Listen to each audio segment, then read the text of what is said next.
Hi everyone, welcome to The Last Drop. I am Chris. Thank you for joining me today. I watched a nice little video the other day and I thought I would give it a go as well. So here we go. This is my whiskey collection at the beginning of 2020. I've been on let's back up a second, back up. 2019 was basically the year I got into whiskey. What a journey I have been on. Wow. I mean, go back and look at all my videos. Whew, what a journey. Scotch Test Dummies, Vin PF, Roy, Aquavite, Jason Whiskey Wise, all these incredibly people. All those barflies, all those other, Daniel Vermaas, Rolf, Airpad, what a wonderful man. London Whisky Club, I met all these guys, Bimber. Oh, 2019, what a year. Can 2020 top it? I don't know. We'll see how it goes. But here is my collection, or my selection of whiskies that I have at the moment. Where should we start? Let's start here. No, they're in random order. They're sort of on my shelf in bourbon and whiskey order, but nah. Wild Turkey 101. Ooh, yeah. I like this bourbon. There we go, done. No, only joking. Yeah, Wild Turkey 101 comes in 50%. It's a great bourbon, really. Comes in a good 26-ish pound, 22 pound at the moment. Here in the UK, went up really high there, sorry. But yeah, lovely bourbon. I do like the way it's racked up at 101, so 50.5%. Definitely gives bourbon a lot more punch, and that's probably one of the things I learned last year, that the higher proof bourbons do give you a good old slog in the mouth, and definitely carries the flavour a lot more, and you seem to get a lot more out of them when they're higher ABV. Don't get me wrong, I've got a dram here, because I've just been filming something else, which you probably watched already. Or you might watch it next week. That's a lower proof bourbon. And yeah, really nice still. But these, amped up, very good. Go and get Wild Turkey 101. Next up, Rock Oyster Cask Strength Batch 2. Can't really see it. Get the old lid off. As you can see, I've done quite a bit of that as well. Wow, that's almost bottle kill range, isn't it? We might have to do an evening of that. This one, what's it come in at? 56.1%.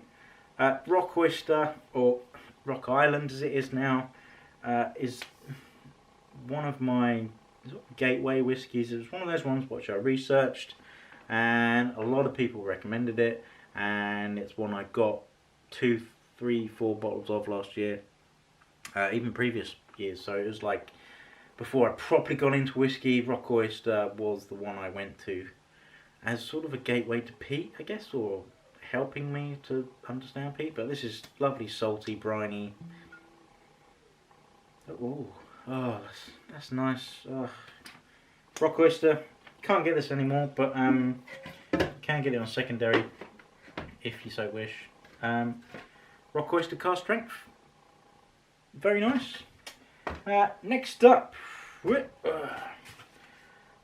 everybody likes this one. Clynelish 14. It's very whited out there, isn't it? There we go. I mean, people obviously recommend this one quite a lot. Diageo, again, nearly all gone. I find this one, I mean, it comes in at 46%, so it's very well presented. Highland malt. It's good, actually. I like it. It's a bit different to maybe other stuff. Yeah, maybe not such a prominent nose, but is it more savoury? Like a savoury dram, almost? Good with cheese, maybe. There we go. There's not a lot I can say. I haven't drank it for a while, to be honest, so it's probably not the best time to ask me about Clynelish, but It's a good dram. I would buy it again. So let's get that back in the box. So what's next? There's not many. I mean, I don't have as much as other people, but let's quickly go for this one. This is not Glenallachie. This is my Infinity bottle. So it's quite, yeah, it's a good fill up. I haven't actually tried anything from this yet, as an Infinity bottle wise. But this is, I don't know if you can see that. This is my signed bottle from Ralphie. For winning on one of Roy's streams. So that was really cool. And that was way back in like February, March time.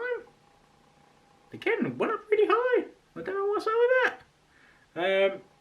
But yeah, that was, yeah, I can't remember when that was, but it was really good, and it really did vindicate me doing this channel. So yeah, it'd be interesting to see what that Infinity bottle's like. Yeah, can't tell you anything about it. Next up is Johnnie Walker Blue Label. Now, this is a controversial dram, isn't it? Because a lot of people don't like it, or they don't like the fact that it costs a load of money for what it is. This one is a travel retail one, so it's 43% and it's a 750ml bottle. It's also been, it's quite an old, I don't know how old it is, but it's either an 80s or 90s bottling. It came from my father-in-law before he passed away.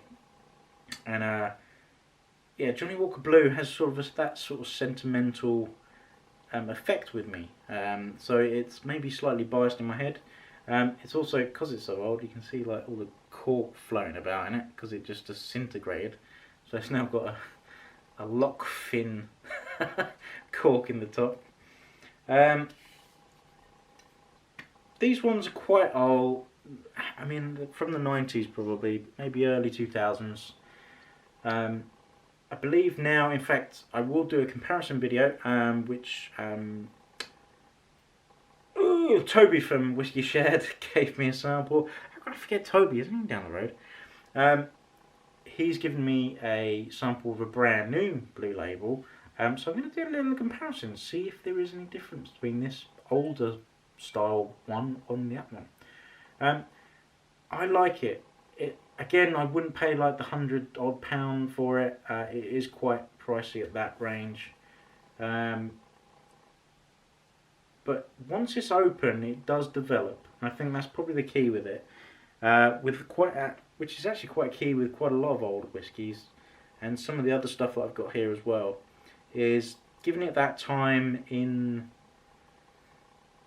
you know, in the air, giving that air breathing time to develop the liquid inside. It's very key. And yeah, Johnnie Walker Blue is, I don't think, an exception to that rule.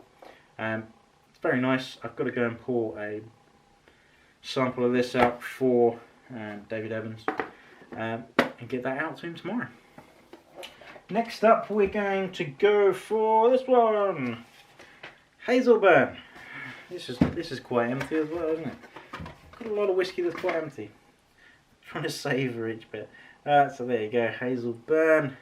This is the 14-year-old Oloroso. Now, going back with that one that needs age, this one definitely did. Absolutely 100% needed time once it's cracked. I've done the neck pour on this, down to sort of the label wise, and oh, it felt harsh. The flavours were not overly great, I thought. And yeah, so with that, it sort of sat. So it just, I thought, I'm not going to go back to it all the time. I mean, it's a 50 quid bottle. Bought this at the same time as Glendronach Portwood, and that Portwood was the exact opposite to the Hazel Burn. This needed not a hell of a lot of time, but it needed a good 6 months after the neck pour to develop, and this is now absolutely wonderful dram. 14 years old, Oloroso cask matured. Comes in at 49.3%, so quite a nice high ABV, but yeah, nice. Very good. But yeah, that portwood was, yeah, the neck pour was great. Loved that neck pour on that Glendronach portwood. But once that bottle developed, that portwood sort of vanished, disappeared, and was dull and boring. Not boring, but it didn't have that wow factor that you maybe expect. So, yeah.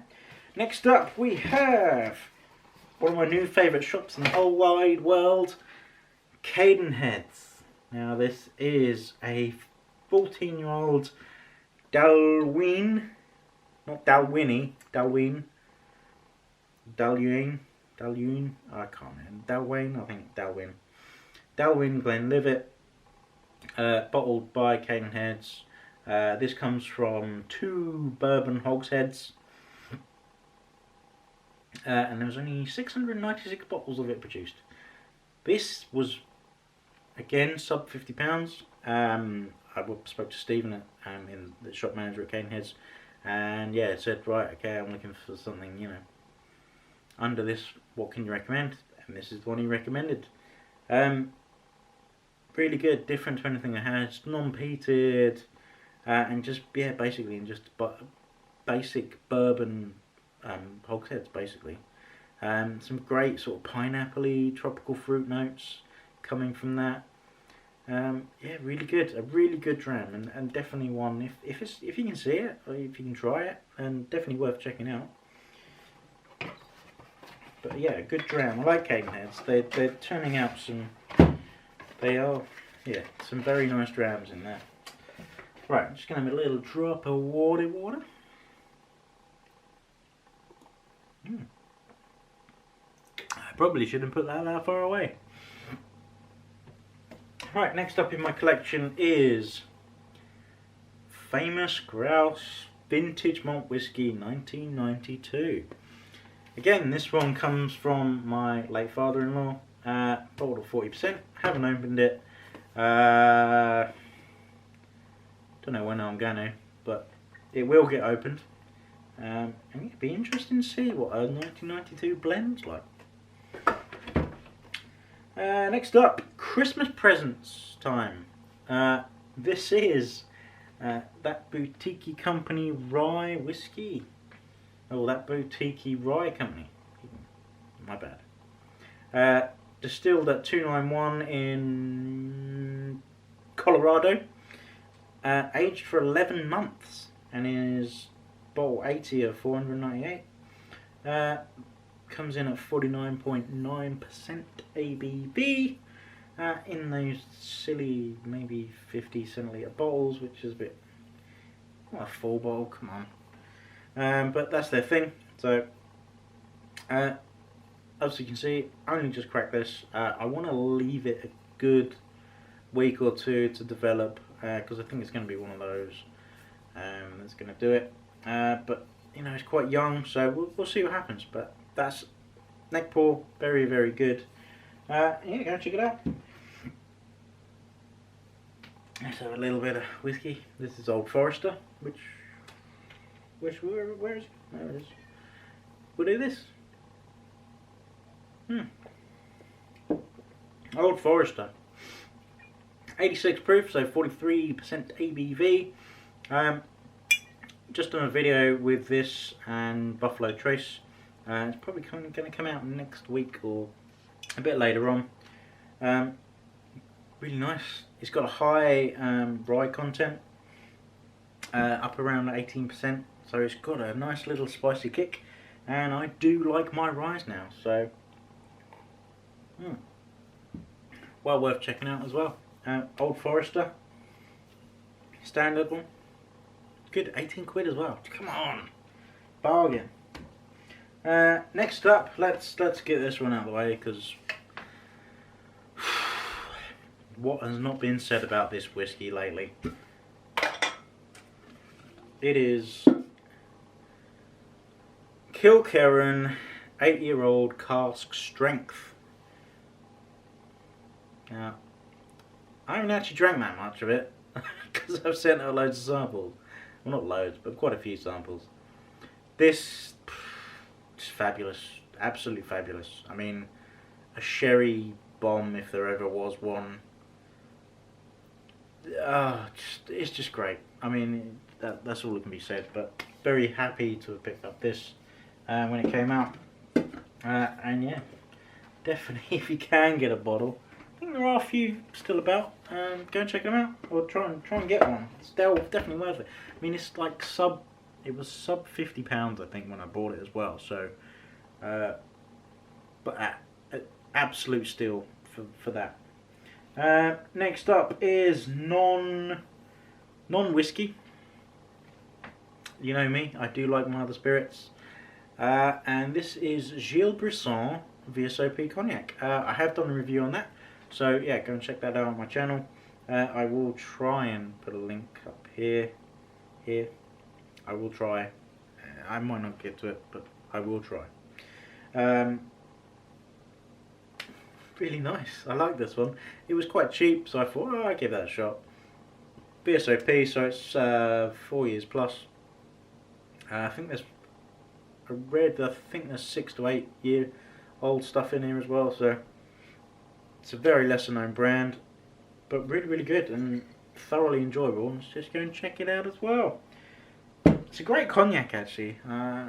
It's a bit sweeter, maybe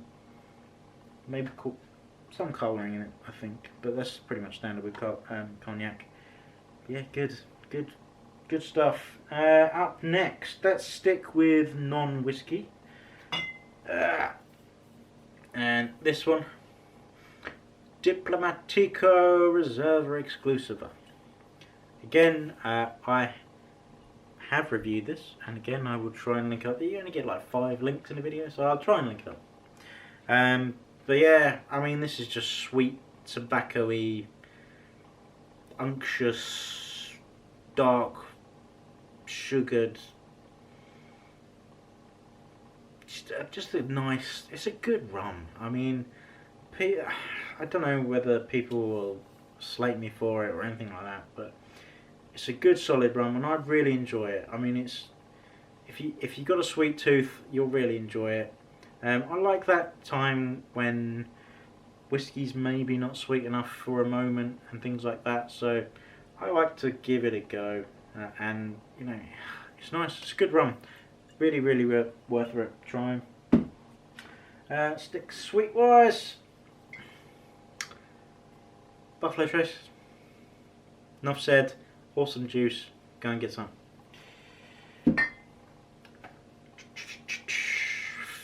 Sticking with the bourbon theme, I got quite a bit of bourbon at the moment.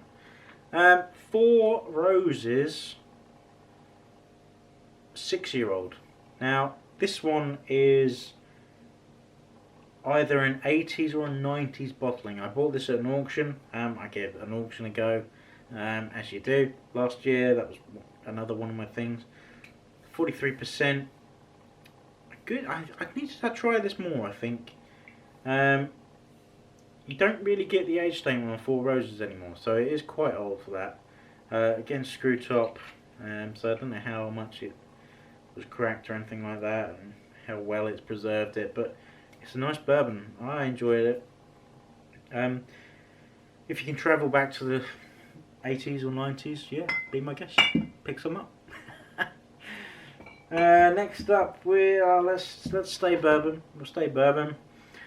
Eagle Rare.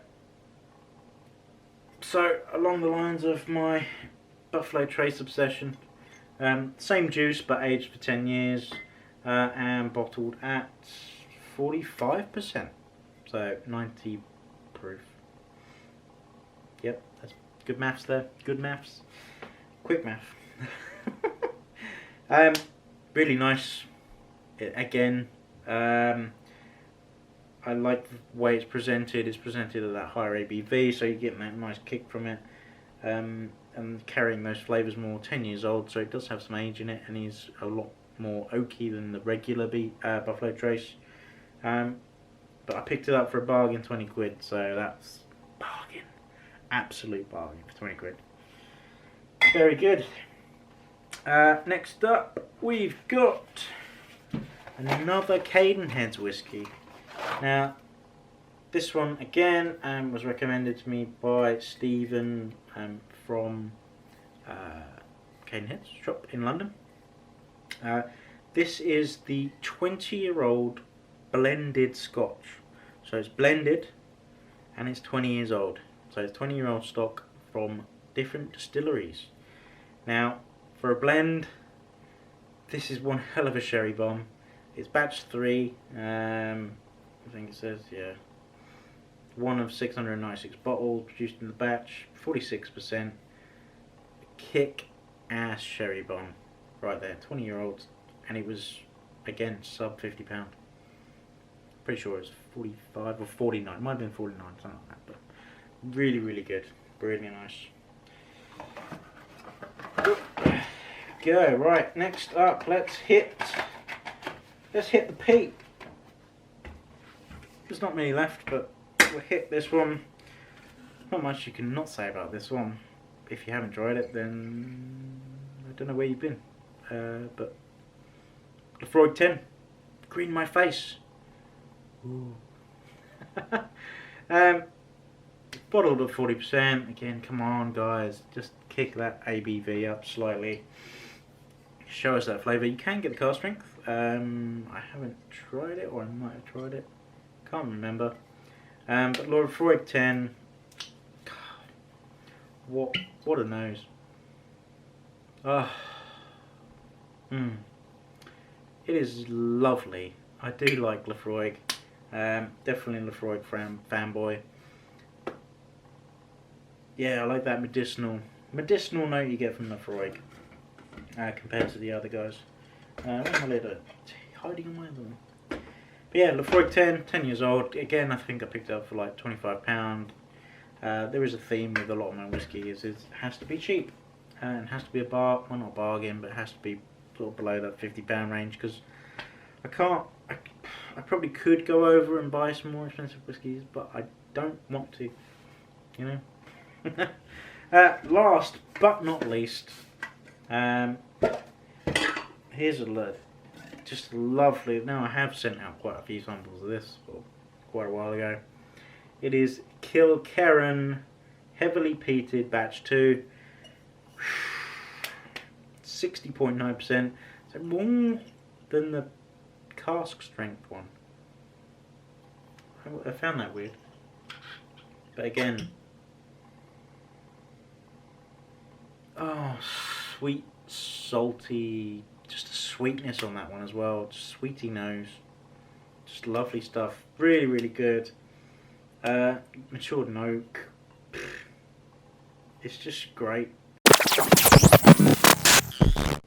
So anyway, getting close to the end of the video, and camera decides to do, like, stop filming. I think there must be a time thing on there, which I must look at properly. But yeah, Kilkerran, heavily peated. Really, really great stuff. Really do enjoy it. Peat in progress.